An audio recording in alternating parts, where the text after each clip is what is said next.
Hey, welcome back to another edition of Taxidermy Tips with Skirb.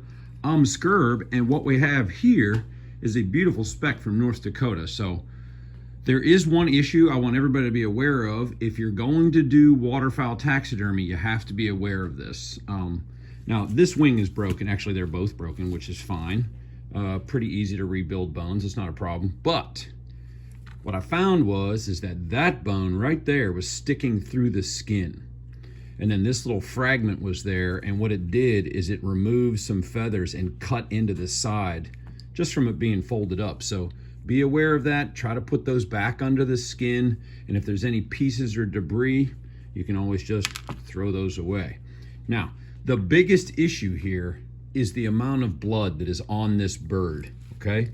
Now, a lot of it's from blood coming out from this wound and this broken wing, but there's tons of blood in certain areas caked on here. Now you have to be, look, you can see right in there, that is all caked with blood right there. And let me show you the other side. Let me flip this bird over real quick. This is the biggest issue, okay? That is all caked blood on that face and neck right there. That is caked on there and dried in. And then if you look right here, you can see the blood shining. Now I wiped a lot of it off before this video, so you can see how dry those feathers are. See how nice those are? This is all matted and caked. Not as bad on this wing. There's just a couple of spots. Here's the tip.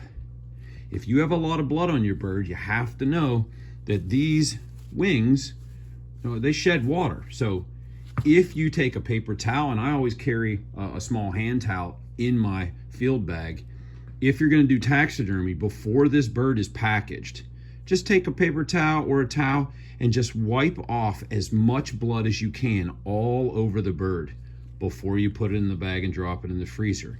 Now, most of this is probably going to rehydrate. You can get it out, but there's a chance that if you don't get this caked blood off your bird, there is going to be some staining and then some darker transitions, and you'll be able to see it.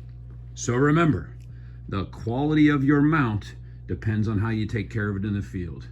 If you have any questions, hit me up in the comments, and I'll see you next time on Skirby's Taxidermy Tips.